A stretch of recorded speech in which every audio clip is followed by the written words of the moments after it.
Hey guys, Sean Mory here. Welcome back for another session of LenCred Credit Geek Q&A. Joined once again by Dustin Weitzell, answering your questions. Today I'm gonna read this one off and let Dustin start with it, just because I don't think he has got any good answers on it. I'd like to get his opinion first. It's a joke. Calm down. Question comes from Rob from South Carolina. Rob asks, how to finance a business with credit cards? What do you think? I would have to sit back and think about that because I've never had that question before.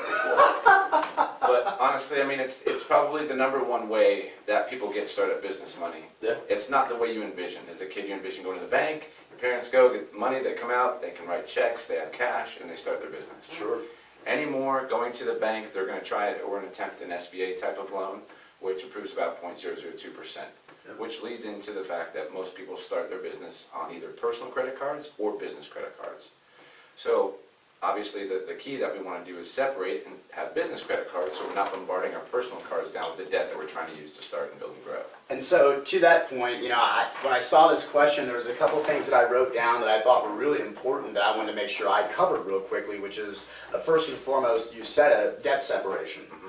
You need to know which cards report to your personal credit, which ones report to your business credit, and more importantly, before you even know that, find out why that matters. If you don't know why that matters, then it wouldn't be important to you.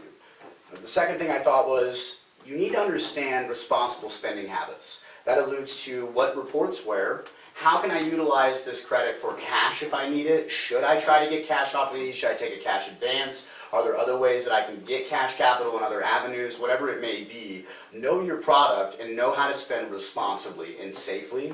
But then finally, the value behind the product itself. You can't go get the SBA, let's say. You can't go get anything else. But you can go get 50, 100, 150 grand in a couple different business credit cards. Think about that, what that does for the credit establishment and building that corporate portfolio. That's where my mind went to. Well, according to SBA, about 80% of small businesses fail in the first 5 years. Okay. 83% of those use their personal credit and did not separate personal and business credit. Yep. So it's not a huge coincidence that there's a lot of people failing because they're not doing this part right. So if you do this part right, you can almost flip the odds and say, as long as you know how to do your business, if you can get this piece under control, now you have almost a 90 to 100% chance you can be successful. Yeah.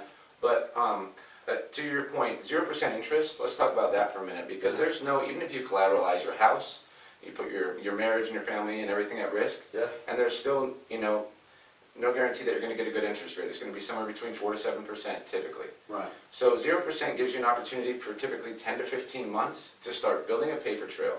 Show the banks how you can use money, how your business uses money and pays it off.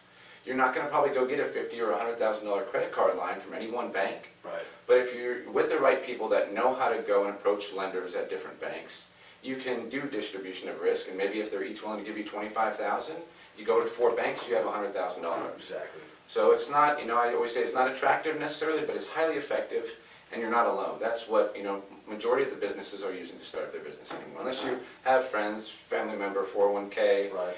You have a bunch of collateral you want to put up there. So I couldn't agree more. Well, I hope that answers your question, Rob from South Carolina. And thanks for joining us for another session of LenCred Credit Geek Q&A. Please keep those questions coming. Thanks. Thank you.